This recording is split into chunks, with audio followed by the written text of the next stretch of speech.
berapa jadi 4 orang ya, mudah-mudahan bisa meningkatkan perekonomian masyarakat. Bagian. Berapa luasnya nih? Ini 3.000, satu kolam ini 3.000 meter persegi ya. Kolam belakang lagi ada lagi. Sudah berapa lama nih dikelola nih? Kurang lebih ini seluruh dari beberapa kolam yang dikelola oleh Pak Suryadi ini sudah 6 tahun dia mengelola apa ini. Ini kan panen perdana. Untuk yang periode ini yang perdana. Ya, alhamdulillah berhasil. Seperti ini panen perdana? Perdana ya. Ini kurang lebih 3 bulan yang lalu kita tabur. Ya, alhamdulillah berhasil. Memang ini pernah juga mengalami kegagalan ya Pak Suryadi ya.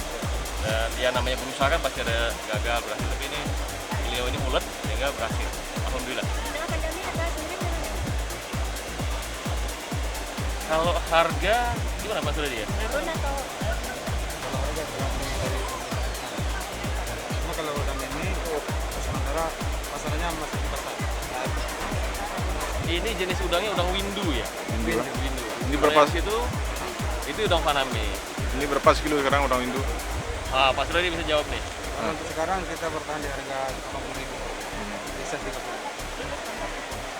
Itu ke pengepul ya Pak? Atau langsung ke pasar? Harga ke pasar.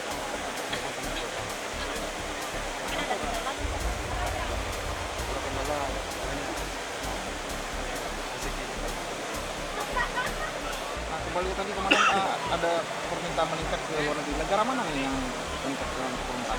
Menurut data dari Kementerian Kementerian Investasi itu ada dari Amerika, Tiongkok, dan Jepang. Nah, 3 negara ini yang meningkat pesat permintaannya.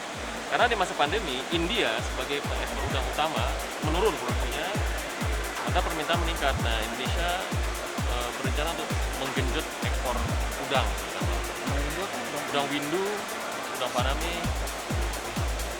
Tahun ini diperkirakan target pemerintah akan meningkat dari 39% tahun lalu. Adakah undang usaha kita diekspor ke luar negara lain? Kalau secara nasional, iya. Ya, secara nasional iya. Tapi memang dari anggota kita, ya pasarannya kan ini kan baru lokal ya. Lokal saja sudah habis ya, sudah habis. Tapi secara nasional akan mudah-mudahan akan meningkat. Harapan kepada TNI ataupun masyarakat?